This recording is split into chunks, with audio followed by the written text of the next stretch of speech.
करीब 9 बजने वाले हैं। वक्त हो गया है आपके favourite morning prime time show 9 बज गए का। आपके साथ हूं मैं नेहा बाथम। देश के कई राज्यों में कोरोना के केस लगातार बढ़ रहे हैं, इसीलिए आज के इस बुलेटिन में हम इसी पर चर्चा करेंगे। क्या लोगों की लापरवाही की वजह से हम कोरोना की दूसरी लहर की कगार पर खड़े हुए हैं, यह सवाल बना हुआ है, क्योंकि देश में फिर से मंडराने लगा है सख्त पाबंदियों का खतरा।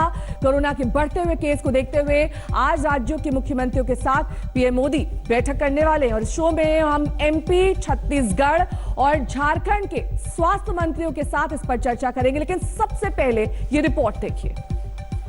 जब तक इनका पूरा इलाज न हो जाए इन्हें हल्के में नहीं लेना चाहिए।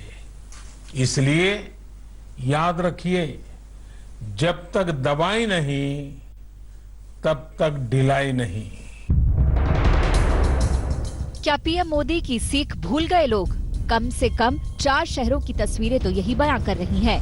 दिल्ली के गाजीपुर मंडी में बिना 2 गज की दूरी के बिना मास्क के लोग नजर आ रहे हैं। मुंबई के दादर मार्केट में भी ऐसी भीड़ उमड़ी कि लगा ही नहीं कि मुंबई शहर कोरोना संकट से जूझ रहा है। नवाबों के शहर लखनऊ और एमपी की राजधानी भोपाल में भी बेफिक्री साफ नजर आई। इसी बेफिक्री का नतीजा है कि देश के कई सूबों में अचानक कोरोना के मामले बढ़ गए और इसे दूसरी लहर के खतरे के रूप में देखा जाने लगा है।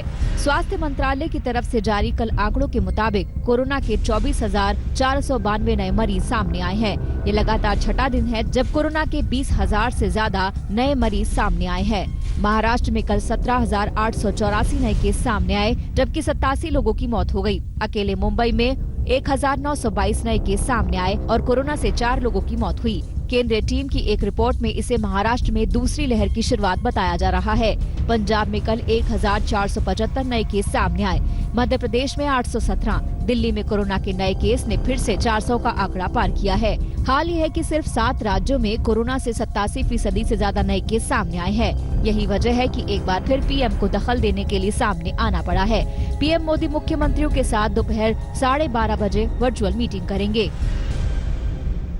ये जो केसेस बढ़ रहे हैं ये कुछ प्रदेशों में ही बढ़ रहे हैं। लगभग 85% केसेस 5-6 स्टेट्स के अंदर ही हैं और इनके बढ़ने का जो प्रमुख कारण है वो समाज में लोगों के द्वारा कोविड एप्रोप्रिएट बिहेवियर की गंभीरता से ना लेना है। आज तक को सूत्रों से मिली जानकारी के मुताबिक मध्य प्रदेश के मुख्यमंत्री शिवराज सिंह चौहान राज्य में वैक्सीनेशन की प्रोसेस रिपोर्ट देने के साथ साथ जरूरत पड़ने पर लॉकडाउन का समर्थन कर सकते हैं। मीटिंग से पहले कर्नाटक सरकार की ओर से साफ कर दिया गया है कि अगर ढिलाई नहीं रुकी तो कड़ाई करेंगे। उत्तर प्रदेश की ओर से मुख्यमंत्री योगी आदित्यनाथ की जगह स्वास्थ्य मंत्री जय प्रताप सिंह बैठक में शामिल होंगे। वैसे इस मीटिंग से पहले ही कई राज्यों ने सख्ती के कई कदम उठा लिए हैं। गुजरात सरकार ने अहमदाबाद, वडोदरा, सूरत और राजकोट में आज से नाइट कर्फ्यू लागू करने का आदेश दिया है। मध्य प्रदेश में भी भोपाल और इंदौर में नाइट कर्फ्यू लगाने का फैसला हुआ है। प्रदेश के 8 शहर जबलपुर, ग्वालियर, उज्जैन, रतलाम, छिंदवाड़ा, बुरहानपुर, बैतूल और खरगोन में रात 10 बजे के बाद बाजार बंद रहेंगे। पंजाब के लुधियाना, जालंधर, कपूरथला, मोहाली, पटियाला, फतेहगढ़ साहिब, नवांशहर, होशियारपुर जिले में नाइट कर्फ्यू लगाया गया है। पंजाब सरकार 1 महीने के लिए बोर्ड एग्जाम टालने का फैसला पहले ही सुना चुकी है। अब सारी निगाहें पीएम और मुख्यमंत्रियों की बैठक पर टिक गई हैं। क्या कोरोना की रोकथाम के लिए कोई बड़ा ऐलान हो सकता है? भोपाल से रवीश पाल सिंह, चंडीगढ़ से सत्येंद्र चौहान, अहमदाबाद से गोपी घांगर और दिल्ली से हिमांशु मिश्रा के साथ आज तक ब्यूरो।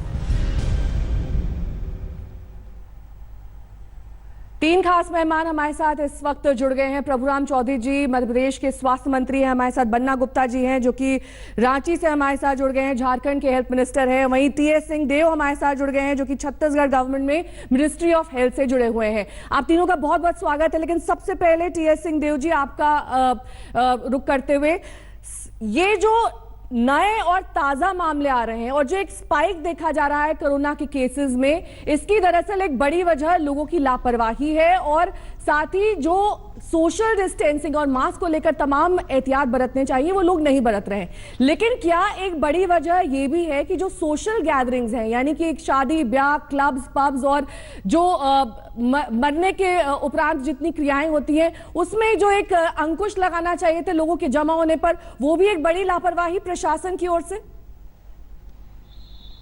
नेहा जी, जितनी बातें आपने कहा इसमें कोई संदेह नहीं है कि जो स्पाइक दूसरा दिख रहा है अब कि हम उस ओर बढ़ रहे हैं, इस स्थिति के निर्माण में सारी बातें हैं। इसमें बिल्कुल बिना संकोच के कहा जा सकता है। परेशानी यही होती है लोगों को कैसे रोक के रखना, एक पाबंदी बना के रखना, प्रजातांत्रिक प्रक्रिया के तहत कड़ाई उस हद तक करना कि आप सामान्य प्रक्रियाओं में शामिल ना होने दें। और खास करके जब ये स्थिति सुधर रही थी कि लगातार पॉजिटिविटी रेशियो गिर रहा था, कम होते जा रहा था, 1 से नीचे भी आ गया था, और उसमें आप फिर कड़ाई कैसे करते।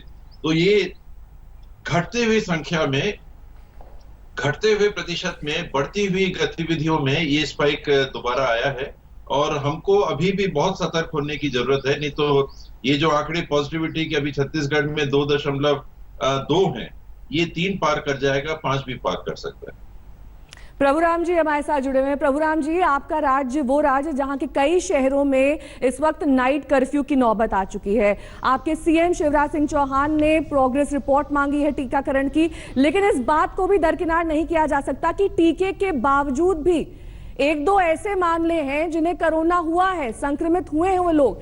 ऐसे में आपको लगता नहीं कि टीकाकरण लोगों के बैक ऑफ द माइंड चल रहा है, यही वजह है कि वो इतने खुलेआम घूम रहे हैं, उनको लग रहा है कि अब वैक्सीनेशन की प्रक्रिया शुरू हो चुकी है तो वो बाजारों में इकट्ठा हो सकते हैं और तमाम जगहों पर इकट्ठा हो सकते हैं बिना सोशल डिस्टेंसिंग और नॉर्म्स का पालन किए हुए?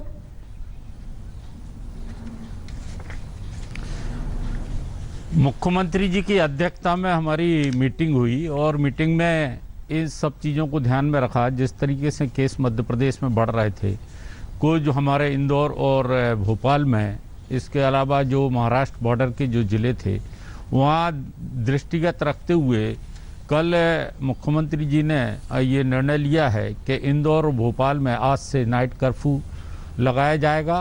और जो हमारे बॉर्डर के ज़िले हैं, चाहे उज्जैन हो या रतलाम हो या खरगोन हो या छिंदवाड़ा हो और जैसे जबलपुर और ग्वालियर, यहाँ पर भी जो हमारा होली का और जो सार्वजनिक त्यौहार होंगे उन्हें सामूहिक रूप से ना मनाने का भी निर्णय लिया है और सार्वजनिक कार्यक्रमों में अधिक लोग एकत्रित ना हों, 100 से अधिक लोग हों और सोशल डिस्टेंसिंग का पालन करें। दूसरा ये भी निर्णय लिया है कि जो हमारे मास्क लगाने पर भी हम लोग जुर्माना करेंगे, सख्ती बरतेंगे, जिससे कि जिस तरीके से जो संक्रमण बढ़ रहा है और लोग जो बेहिचक घूम फिर रहे हैं, जो दुकानें हैं आवश्यक वस्तुओं को छोड़ दें तो बाकी दुकानों पर भी आने वाले लोगों के लिए मास्क जरूरी किया जा रहा है। ये सारे निर्णय लिए हैं। बन्ना गुप्ता जी, स्वास्थ्य मंत्री हमारे साथ झारखंड से जुड़े हुए हैं। बन्ना गुप्ता जी, भारत उन देशों में से एक था जिसका उदाहरण दिया जा रहा था कि कैसे इफेक्टिव तरीके से हमने लॉकडाउन लगाया, कैसे फेज वाइज इस लॉकडाउन को हटाया, और अब दोबारा ऐसी नौबत आ गई है कि कई शहरों में नाइट कर्फ्यू लगाना पड़ रहा है, कई चीजों पर दोबारा पाबंदियां लगानी पड़ रही हैं। ऐसे में सवाल यही उठता है कि सब कुछ सुचारू रूप से चलता रहे, अर्थव्यवस्था और लोगों के रोजगार पर असर ना पड़े, इसको ध्यान में रखते हुए अब किस तरीके से तमाम राज्यों की सरकारें आगे बढ़ें, इसको लेकर आज एक अहम वर्चुअल मीटिंग भी प्रधानमंत्री करने वाले हैं। लेकिन चिंता का विषय तो बना ही हुआ है, आपके राज्य में किस तरह की तैयारी है?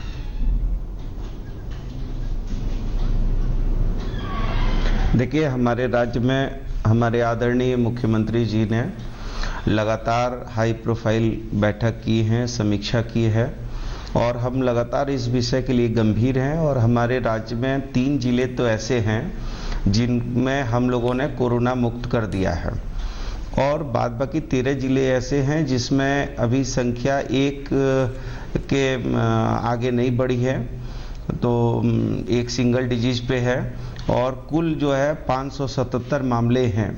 लेकिन इस बात से हम गंभीर हैं और इस चीज़ की गंभीरता को हम निश्चित तौर पर इसकी गंभीरता को समझते हुए हम राज्य में बहुत मजबूती के साथ जो टेस्टिंग के हमारे जो व्यवस्था है उसको फिर से और ज़्यादा हम उसको सुदृढ़ करने जा रहे हैं और लगातार ये प्रयास है कि हम ऐसी व्यवस्था कायम करें जिस व्यवस्था में हम जो है अभी हमारे राज्य का 98% से ऊपर जो है रिकवरी रेट है और मृत्यु दर भी देश की मृत्यु दर से करीब करीब आधी है। फिर भी हमको इस बात को लेकर गंभीरता है कि हम कहीं भी यदि एक भी राज्य में पॉजिटिव हैं तब तक हमको आराम से नहीं रहना है और हमारे मुख्यमंत्री जी पूरी तरीके से इसके लिए प्रतिबद्ध हैं, हमारी पूरी टीम प्रतिबद्ध है और हम निश्चित तौर पर झारखंड से हम इस कोविड महामारी के अभिशाप को झारखंड से मुक्त करा लेंगे। ठीक है, झारखंड का हाल फिलहाल ठीक है, ऐसा आप जानकारी दे रहे हैं, लेकिन हम सभी खास मेहमानों का रुख करने से पहले एक बार आपको कुछ आंकड़े दिखा देते हैं जो दरअसल चौंकाने वाले हैं और परेशान करने वाले हैं। सबसे पहले बात कर लेते हैं महाराष्ट्र की। किस तरीके से लगातार महाराष्ट्र में मामले बढ़ रहे हैं, कोरोना मामले बढ़कर वहां पर 23,29,464 हो चुके हैं, जिसमें सक्रिय केसेस की संख्या 1,30,547 है। ठीक हुए मरीजों की संख्या 21,44,743 है, जबकि मौत का आंकड़ा 52,909 तक पहुंच गया है। यही वजह है कि महाराष्ट्र सरकार इस वक्त चिंतित है, तमाम एहतियातन इंतजाम किए जा रहे हैं और कई ऐसे शहर है महाराष्ट्र में जहां पर संपूर्ण लॉकडाउन लगाने की भी नौबत आ चुकी है। अब बात करेंगे अन्य राज्यों की, उससे पहले हम बात कर लेते हैं महाराष्ट्र की कि कैसे महाराष्ट्र में आंकड़े बढ़े हैं, लेकिन हर 10 लाख में संक्रमितों की संख्या बढ़कर 8,560 तक जा पहुंची है। इसके बाद हम बात कर लेते हैं कि कैसे देश भर में लगातार आंकड़े बढ़ रहे हैं और इस पूरे मामले में अब महाराष्ट्र टॉप पर पहुंच चुका है। हर 10 लाख में यहां पर संक्रमितों की संख्या 19,070 तक पहुंच गई है। क्या वजह है जो महाराष्ट्र में इस तरह से लगातार आंकड़े बढ़ रहे हैं, और अब आपको दिखा देते हैं कि कैसे लगातार इन आंकड़ों में जो इजाफा हो रहा है। अलग अलग शहर जो महाराष्ट्र के हैं, पुणे की बात कर लेते हैं, यहां पर सक्रिय केस 26,468, कुल फीसदी केस यानी कि 20.3% लोग यहां पर संक्रमित हैं। नागपुर में 18,114 सक्रिय केस यानी कि कुल फीसदी केस 13.9। मुंबई की बात कर लेते हैं, मुंबई माया नगरी 13,309 सक्रिय केसेस, 10.2 कुल फीसदी केस यहां पर। ठाणे की बात करें तो 12,680 सक्रिय केस जबकि 9.7% कुल फीसदी केस। नासिक में 8,035 सक्रिय केस, 6.2% है यहां पर कुल फीसदी केस की संख्या। ये महाराष्ट्र का हाल हम आपको दिखा रहे हैं। भीड़ भाड़ वाले इलाकों की तस्वीर आप देखिए, यहां पर ना तो सोशल डिस्टेंसिंग का पालन हो रहा है, ना मास्क लगाया हुआ है किसी ने, यानी कि जाहिर तौर पर लापरवाही लोगों की तरफ से भी है और जिस तरीके से पहले चेकिंग की जा रही थी उस तरीके की चेकिंग भी नहीं देखने को मिल रही है। तमाम खास मेहमान हमारे साथ जुड़े हुए हैं, उनसे हम चर्चा को आगे बढ़ा लेते हैं। टीएस सिंहदेव जी हमारे साथ जुड़े हुए हैं। टीएस सिंहदेव साहब, एक तरफ तो लोगों की लापरवाही है ही, लेकिन जिस तरीके से पहले चेकिंग हो रही थी मास्क के लिए, सोशल डिस्टेंसिंग के लिए, उसमें भी कहीं ना कहीं कमी है। और साथ ही आपसे हम आंकड़े जानना चाहेंगे आपके राज्य के, किस तरीके से वहां पर वैक्सीनेशन की प्रक्रिया और टेस्टिंग की प्रक्रिया आगे बढ़ रही है। टेस्टिंग औसतन बीते हफ्ते करीब 26,000 हुई है, 26,815। ये 20,000 के आसपास औसत एक हफ्ते में आ गया था। इसको बढ़ा के पिछले 2 दिन के आंकड़े अगर देखेंगे तो एक दिन 40,000 के अधिक हुआ था और अगले दिन 38,800, कल जो रिपोर्ट आई है 38,800। तो ये पहले की तुलना में टेस्टिंग बढ़ी है।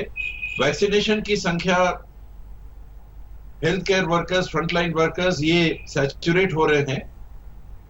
90% के आसपास हेल्थलाइन वर्कर और फ्रंटलाइन वर्कर्स भी 80% के आसपास पहुंच जा रही है संख्या। 60 साल की उम्र की आबादी जो सेंसस 2011 था उसमें 6% और 45 से 60 साल की उम्र की आबादी करीब 12%। ये जो 45 से 60 साल की आबादी है इसमें कितने लोग कोमॉर्बिड हैं इसके कोई आंकड़े नहीं है। तो वास्तविक आबादी कितनी है इसको आकलन इसका करना कठिन है। लेकिन छत्तीसगढ़ के संदर्भ में करीब 35 लाख लोग हैं जिनको वैक्सीनेट करना है। अभी जो वैक्सीनेशन चल रहा है इसकी रफ्तार उतनी नहीं है जितनी होनी चाहिए, करीब 50 से 60 हजार वैक्सीनेशन हो रहा है। हमने लक्ष्य 1,20,000 का रखा है प्रतिदिन। आपकी 1,20,000 सरकार ने वहां पर कोवैक्सीन लेने से इनकार कर दिया, क्या वजह थी इसकी? क्योंकि कोवैक्सीन बड़ी संख्या में केंद्र सरकार ने प्रोक्योर की है, लेकिन आपके राज्य ने लेने से ही मना कर दिया। सर नेहा जी, छत्तीसगढ़ में 72,000 डोज कोवैक्सीन के आए थे। मेरी आपत्ति आज भी उसी बात पे बरकरार है। हालांकि अब जब उन्होंने टेस्टिंग को से इसको हटा दिया है, क्लिनिकल टेस्टिंग की प्रोसीजर से इसको हटा दिया है, कि अंतरराष्ट्रीय मापदंड अगर हम स्थापित करते हैं कि 3 फेज की टेस्टिंग और उसके डाटा के समीक्षा के बाद ही अनुमति देनी चाहिए, तो हम जनप्रतिनिधियों को नागरिकों के लिए काम करने में स्पष्ट निर्देश दीजिए कि नहीं, ये फेज 3 ट्रायल की कोई जरूरत नहीं होती, हम जब चाहे अनुमति दे देंगे। और ये मैंडेटरी नहीं है, ये ऑप्शनल है। फेज 3 टेस्टिंग मैंडेटरी नहीं है।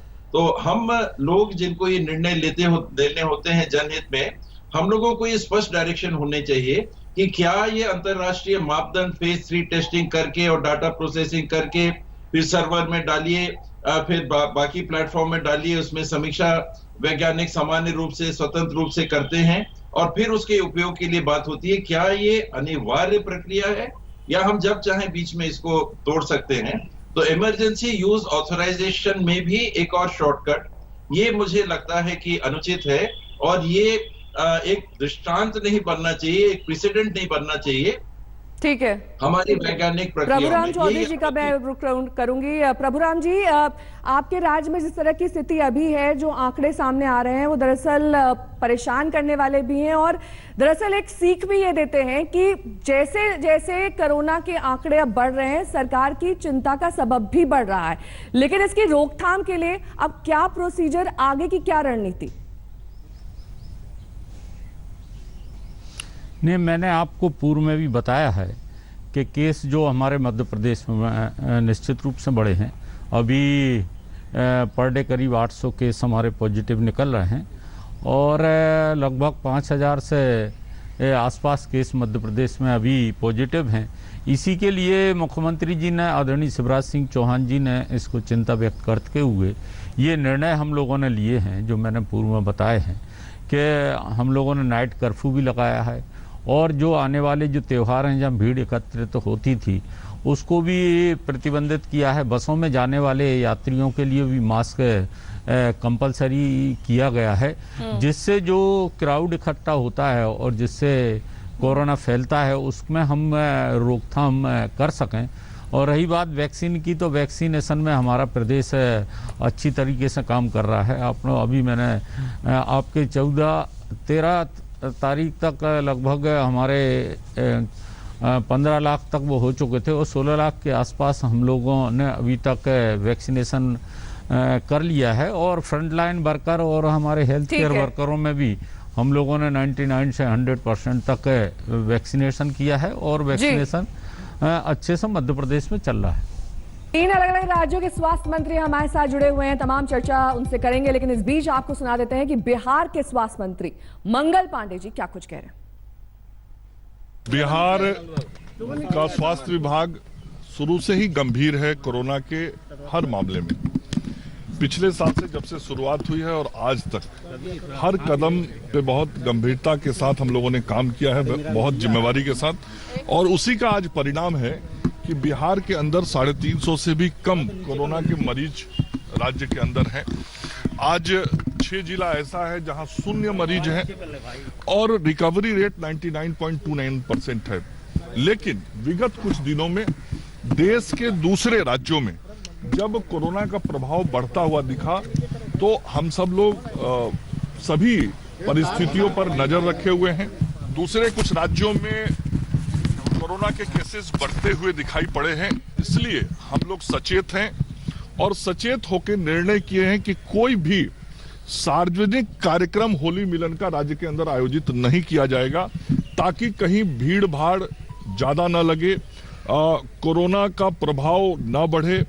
और जो राज्य के अंदर सब लोग हैं उन लोगों से हम लोग लगातार अपील भी कर रहे हैं कि भले ही कोरोना को नियंत्रित करने में बिहार सफल रहा है, हम बहुत बेहतर तरीके से प्रबंधन किए हैं, लेकिन 9:30 बज गए हैं। बुलेटिन के इस हिस्से में आप सभी का स्वागत है। कोरोना के बढ़ते मामलों पर चर्चा करने के लिए हमारे साथ 3 खास मेहमान मौजूद हैं। 3 राज्यों के स्वास्थ्य मंत्री हमारे साथ हैं। हम आपको एक बार फिर से बता दें कि आज प्रधानमंत्री 12:30 बजे कोरोना के बढ़ते मामलों को लेकर मुख्यमंत्रियों से वर्चुअल मुलाकात करेंगे। लेकिन इस बीच आपको बता दें कि इस बैठक में क्या एजेंडा रहने वाला है। आज की इस बैठक में दरअसल चर्चा की जाएगी कि कैसे अलग अलग राज्यों में वैक्सीनेशन यानी कि टीकाकरण का काम आगे बढ़ रहा है, उसकी प्रगति पर रिपोर्ट तलब की जाएगी। कोरोना रोकथाम पर राज्यों के एक्शन की समीक्षा की जाएगी कि किस तरीके से अलग अलग राज्य इस वैक्सीनेशन ड्राइव को आगे ले जा रहे हैं। जनवरी के बाद मुख्यमंत्रियों के साथ अब यह बैठक मार्च में हो रही है। लगभग 2 महीने के बाद यह बैठक की जा रही है क्योंकि बढ़ते मामले चिंता का सबब बन गए हैं। शिवराज सिंह लॉकडाउन का समर्थन कर सकते हैं क्योंकि एमपी वो एक ऐसा प्रदेश है जहां पर कई शहरों में नाइट कर्फ्यू लगाने की नौबत आई है। येदियुरप्पा भी सख्त कदम का सुझाव दे सकते हैं, ऐसे संकेत मिल रहे हैं। सूत्रों के हवाले से खबर आ रही है यूपी के सीएम योगी आदित्यनाथ की जगह स्वास्थ्य मंत्री जय प्रताप सिंह इस वर्चुअल बैठक में शिरकत करने वाले हैं, या कि योगी आदित्यनाथ इस बैठक में शामिल नहीं हुए हैं। लेकिन कोरोना के बढ़ते मामलों पर सरकारें चिंतित हैं, लोग शायद उतने चिंतित नहीं हैं। लोग लगातार लापरवाही बरत रहे हैं। इस रिपोर्ट के जरिए जानिए कि कैसे अलग अलग शहरों में लापरवाही देखी जा रही है।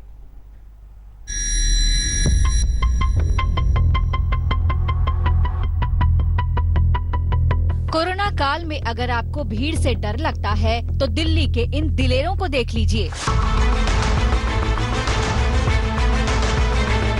न 2 गज की दूरी का ख्याल, न चेहरे पर मास्क, बस एक दूसरे के आगे निकलने की होड़। कोरोना का खतरा है तो क्या हुआ, ये तो मानो कोरोना का रक्षा कवच लेकर आए हो। ये तस्वीर दिल्ली के गाजीपुर मंडी की है। आप लोगों ने मास्क नहीं पहन रखा। मास्क ये राजे में क्या लगता है डर खत्म हो गया कोरोना? ना नहीं डर है तो ये लो। क्या लगता है? नहीं है डर, तो कहीं ना कहीं लापरवाही हो रही है। जी हो रही है जी। आपने भी नहीं पहन रखा है? नीचे रखा है जी मास्क। लेकिन मास्क तो चेहरे पे लगाने के लिए होता है। हाँ ये ध्यान न रही, सो को उठ के आए अभी, क्या करें। नहीं पहनना है मास्क। मास्क है गाड़ी में रह गया है। लेकिन लगता नहीं है कि कोरोना बढ़ने दोबारा शुरू हो गया है, आपको लगाना चाहिए। हमें तो कभी नहीं लगा कोरोना। आप लोगों ने मास्क नहीं लगाया, आपको पता है कोरोना बढ़ रहा है? पता है कोरोना बढ़ रहा है? जी सर पता है। लेकिन फिर भी मास्क यूज मास्क है, हम लोग लगाते हैं, क्यों नहीं यूज करते हैं। मास्क है, अभी माल खरीदते समय कुछ खाते पीते थोड़ी ना लगाएंगे, हमेशा मास्क को यूज करते हैं। अला भैया टोले कटा मास्क कहीं नजर नहीं आ रहा है। मास्क नहीं लगाया है? लगा रहे हैं, पॉकेट में रखा हुआ है। नहीं आपने मास्क नहीं लगाया? कोरोना का डर खत्म है? मास्क लगाएंगे कल से। मास्क है नहीं। कम दादर मार्केट की तस्वीर तो यही बयां कर रही है। सोशल डिस्टेंसिंग और मास्क पहना। सोशल डिस्टेंसिंग की आप तस्वीरें साफ देख सकते हैं, कोई यहाँ पर सोशल डिस्टेंसिंग के नॉर्म को फॉलो नहीं कर रहा है। और दूसरी सबसे अहम वजह है कि यहाँ पर मास्क जो है वो लोग नहीं पहन रहे हैं। कुछ लोगों ने जो मास्क पहना भी है तो वो अपने ठीक तरीके से नहीं पहन रहे हैं और मुंह के नीचे जो है चिन पर उन्होंने मास्क लगा के रखा है। तो ये काफ़ी ज़्यादा इम्पोर्टेंट है कि लोग इन सारे नियमों का पालन करें। यहाँ पर बीएमसी के जो मार्शल्स हैं वो लगातार आते हैं, जो है फाइन वगैरह करते हैं, लेकिन ठीक तरीके से जो नियमों का पालन करना चाहिए वो यहाँ पर नहीं हो पा रहा है। अब भोपाल की इन तस्वीरों को देख लीजिए। कोरोना रोकने के लिए शहर में कल धारा 144 के तहत ढेरों पाबंदियां लगी हैं, लेकिन लोग बेफिक्र होकर बिना मास्क के चले जा रहे हैं। आज तक ने जब पूछा तो देख लीजिए इनका रिएक्शन। निकल गया। क्या कहना है आपका? मास्क वगैरह क्यों नहीं पहन रहे? लखनऊ के सिविल अस्पताल का मंजर भी वही है। बेशक यूपी में कोरोना काबू आ गया है, लेकिन आधिकारिक तौर पर कोविड प्रोटोकॉल को हटाया नहीं गया है। फिर भी लोग 2 गज की दूरी भूले बैठे हैं। जगहों पर कुछ जगहों पर जिस तरह से नागपुर में लॉकडाउन लग गया है, महाराष्ट्र, बेंगलोर जैसी जगहों पर केसेस बड़ी रैपिडली बढ़ रहे हैं। उत्तर प्रदेश के लिए भी चिंता का सबब है। एक्टिव केसेस यहाँ लखनऊ की अगर आप बात करेंगे 260 के अराउंड है, पर नंबर ऑफ केसेस जो है वो दिन पर दिन बढ़ते जा रहे हैं, जो चिंता का सबब है। रीजन प्रिकॉशंस ना लेना है। यहाँ पर लोग प्रिकॉशंस नहीं ले रहे हैं, सोशल डिस्टेंसिंग फॉलो नहीं कर रहे हैं। यकीनन ये घनघोर लापरवाही है। इस लापरवाही का अंजाम क्या होता है, ये महाराष्ट्र का नागपुर शहर इन दिनों देख रहा है। कोरोना के खतरे से निपटने के लिए यहाँ हफ्ते भर के लिए पूर्ण लॉकडाउन लगाना पड़ा है।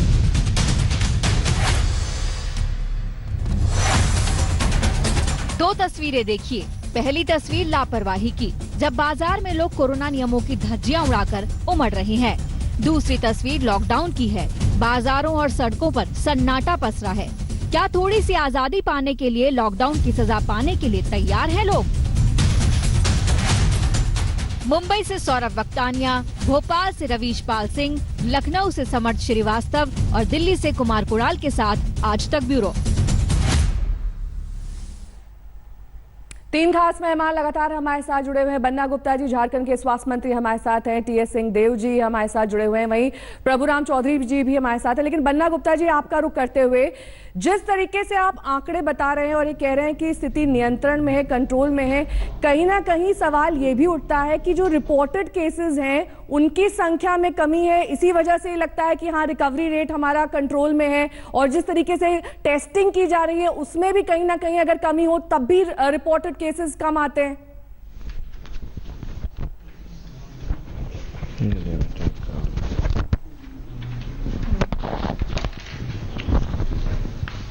आप मुझे सुन पा रहे हैं बन्ना गुप्ता जी? चलिए उनका रुख करेंगे, लेकिन इस बीच प्रभुराम चौधरी जी भी हमारे साथ जुड़े हुए हैं, एमपी के स्वास्थ्य मंत्री हैं। प्रभुराम जी, रिपोर्टेड केसेस की संख्या में कमी क्या दर्शाती है कि जो लोग हैं वो दरअसल जागरूक नहीं है, सतर्क नहीं है, और यही वजह है कि जो आंकड़े हैं, बिहार के स्वास्थ्य मंत्री को हमने सुना, उन्होंने कहा कि बिहार में सब कुछ कंट्रोल में है, स्थिति नियंत्रण में है। ऐसे में आपको लगता है कि क्या वाकई आंकड़े स्थिति स्पष्ट तौर पर दर्शाते हैं?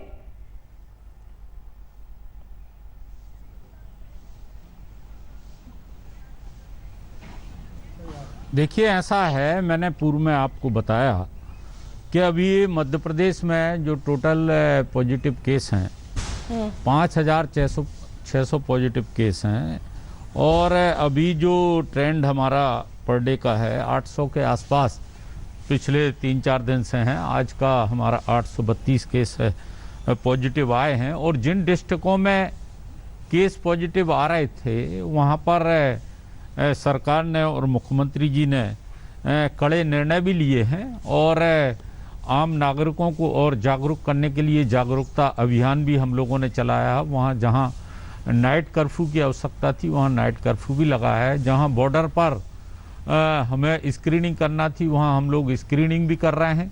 मध्य प्रदेश के लोग रोजगार के लिए बॉर्डर के जिलों से दूसरे स्टेट में ना जाएं, उनको वहाँ पर रोजगार भी खोले जा रहे हैं।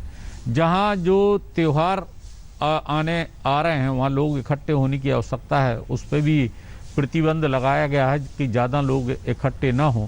तो मध्य प्रदेश सरकार पूरी तरीके से निर्णय भी ले रही है और पूरी तरह से जागरूक है, प्रयासरत है कि जो बढ़ते हुए जो केस हैं उसमें कमी आए, और मध्य प्रदेश की जनता को भी इसके लिए तैयार करने के लिए जागरूकता अभियान भी हम लोग चला रहे हैं। ठीक है, स्वास्थ्य मंत्री टीएस सिंहदेव जी हमारे साथ जुड़े हुए हैं। टीएस सिंहदेव जी, आपको नहीं लगता कि कोरोना एक ऐसी महामारी है जिसमें केंद्र और राज्य सरकार में अत्यधिक सामंजस्य की जरूरत है? कहीं ना कहीं इसमें जो तमाम तरीके के विरोधाभास हैं वैक्सीन को लेकर, आपने कहा कि 3rd स्टेज ट्रायल नहीं हुआ है इसलिए कोवैक्सीन हम लेंगे नहीं, लेकिन इतनी बड़ी खेप यहाँ पर ऑर्डर की गई है, वो अगर आपके राज्य तक पहुंचती है फिर भी आप मना करेंगे कोवैक्सीन के लिए? नेहा जी, पिछले 3 दिन से कोवैक्सीन लगना चालू भी हो गया है। जब से गवर्नमेंट ऑफ इंडिया ने इसको क्लिनिकल ट्रायल मोड से हटा दिया है, लोगों की तरफ से जो बात आ रही थी कि हम कोवैक्सीन लगाना चाह रहे हैं, एक बार क्लिनिकल ट्रायल मोड से हटा दिया गवर्नमेंट ऑफ इंडिया ने, तो हम लोगों ने उसको अलाउ भी किया है, तो कोवैक्सीन भी चल रही है। सप्लाई अगर आप देखेंगे तो कोवैक्सीन की सप्लाई देश के 19 ही राज्यों में हुई है, सब राज्यों में नहीं हुई है। कोई एक वैक्सीन लग नहीं सकती। हालांकि ये भी मेरा मानना है कि जब इसके क्लिनिकल ट्रायल या फेज 3 ट्रायल भी कंप्लीट डाटा आ जाएगा तो इसकी एफिकेसी भी ज्यादा आने वाली है। कोवैक्सीन जो है ये बेहतर एक वैक्सीन भी साबित होगी, ये भी मेरा मानना है। लेकिन केवल प्रक्रिया की बात थी, और वो केवल नहीं है, छोटी बात नहीं है मेरी समझ में। पर अब जब क्लिनिकल ट्रायल मोड से हटा दिया गया है तो कोवैक्सीन छत्तीसगढ़ में भी लग रहा है नागरिकों। हमको 72,000 डोज ही आए थे और उसकी तुलना में कोविशील्ड कहीं ज्यादा, सभी राज्यों में कोविशील्ड कहीं ज्यादा सप्लाई की गई है। कोवैक्सीन उतनी मात्रा में हो सकता है कि लौटूंगी मैं आपके पास। इस बीच एक बड़ी खबर का रुख कर लेते हैं। दरअसल मंडी से सांसद रामस्वरूप शर्मा जी की मौत की खबर सामने आ रही है। इस वक्त की बड़ी खबर, हिमाचल के मंडी से बीजेपी के सांसद थे रामस्वरूप, बीजेपी सांसद रामस्वरूप शर्मा की संदिग्ध हालत में मौत की खबर। दिल्ली के घर में सांसद का फंदे से शव लटका हुआ पाया गया। अब से कुछ ही देर पहले ये खबर मिली कि हिमाचल के मंडी से सांसद रामस्वरूप शर्मा जी की संदिग्ध हालत में मौत हो गई है। बीजेपी संसदीय दल की बैठक को रद्द कर दिया गया है। बीजेपी सांसद रामस्वरूप शर्मा की मौत की खबर के बाद यह बड़ा फैसला लिया गया कि संसदीय दल की बैठक अब नहीं होगी। घर में ही उनका शव फंदे से लटका हुआ पाया गया है। अरविंद ओझा हमारे संवाददाता तमाम जानकारी के साथ हमारे साथ जुड़ गए। अरविंद, क्या डिटेल्स मिल रही है, क्या जानकारी? ये देखिए, तकरीबन 8:30 बजे दिल्ली पुलिस को कॉल मिली है, जिसके बाद दिल्ली पुलिस पहुंची है। एमपी फ्लैट है गोमती अपार्टमेंट, वहां पर जो बीजेपी के सांसद है रामस्वरूप शर्मा, वो अपने फ्लैट में फंदे से लटके पाए गए। जिसके बाद जो पुलिस बल है, ज्वाइंट सीपी है, डीसीपी है, वो तुरंत मौके पर पहुंचे, उनको उतारा गया है। फिलहाल जो पुलिस को आशंका है कि बहुत मुमकिन है कि जो सांसद उन्होंने आत्महत्या की हो। जो कमरा है उस पूरे कमरे की तलाशी दी जा रही है। तो अभी तक कोई सुसाइड नोट वो बरामद नहीं हुआ है। पुलिस पूरे मामले की छानबीन कर रही है, लेकिन अपने आप में काफी चौंकाने वाला मामला है। ये नई दिल्ली का इलाका पड़ता है नेहा, जहाँ पर ये एमपी फ्लैट है। आरएमएल अस्पताल भी बेहद नजदीक है। वहीं की ये घटना है। ठीक है, नजर बनाए रखिए, लौटेंगे आपके पास डिटेल्स के लिए, लेकिन फिलहाल रुकना होगा एक छोटे से ब्रेक के लिए। फौरन होंगे हाजिर कुछ और खबरों के साथ, देखते रहिए आज तक। नमस्कार, मैं हूं अंजना ओम कश्यप। हमें उम्मीद है ये वीडियो आपको पसंद आया होगा। लेटेस्ट खबरों के लिए यूं ही देखते रहिए आज तक, और इस वीडियो के पसंद आने पर लाइक, शेयर एंड सब्सक्राइब करना ना भूलें।